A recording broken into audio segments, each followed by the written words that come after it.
পুঁজিবাজারের বিভিন্ন সম্ভাবনাময় দিক তুলে ধরতে বিদেশি বিনিয়োগকারীদের অংশগ্রহণে রাজধানীর একটি হোটেলে ফরেন ইনভেস্টমেন্ট সামিটের আয়োজন করে ব্র্যাক।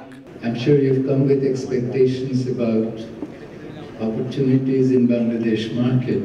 অনুষ্ঠানে বিএনপির স্থায়ী কমিটির সদস্য আমির খসরু মাহমুদ চৌধুরী বলেন, বিদেশি বিনিয়োগকারীদের সাথে নিয়ে কাজ করতে প্রস্তুত রয়েছে বিএনপি। ইতিমধ্যে নির্বাচনের খবর দেশে বিদেশে সব জায়গায় চলে গিয়েছে। সবাই নির্বাচনের অপেক্ষায় ছিল।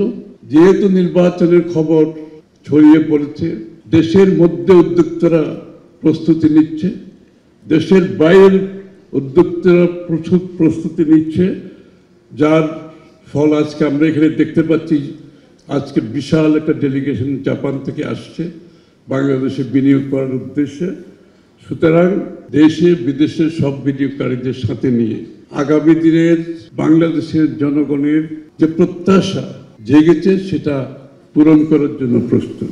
এদিকে ড্যাবের নবনির্বাচিত নেতৃবৃন্দকে সাথে নিয়ে বিএনপির প্রতিষ্ঠাতা ও সাবেক রাষ্ট্রপতি জিয়াউর রহমানের সমাধিতে ফুল দিয়ে শ্রদ্ধা জানানোর পর দলের স্থায়ী কমিটির সদস্য ডাক্তার AZM জাহিদ হোসেন বলেন, দেশের মানুষের মনে আতঙ্ক তৈরি করতে নির্বাচন বানচালের হুমকি দিচ্ছে একটি মহল। কেউ কেউ বলেন আগামী দিনে নির্বাচন হতে দেবেন না।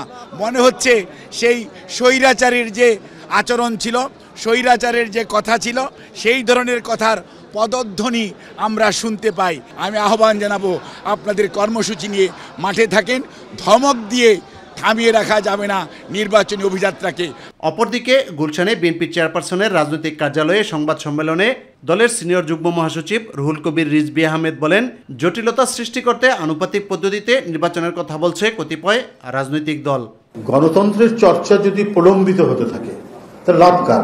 আমরা তো 5ই আগস্ট এই যে একটা মাইল ফলক তৈরি হয়েছে গণতন্ত্রের জন্য, তো গণতন্ত্র তো নির্বাচনহীন সরকার বা নির্বাচনহীন সমাজ রাষ্ট্র, এটা তো গণতন্ত্রের কোনো নমুনা হতে পারে না। ইউসুফ আলী, মাই টিভি, ঢাকা।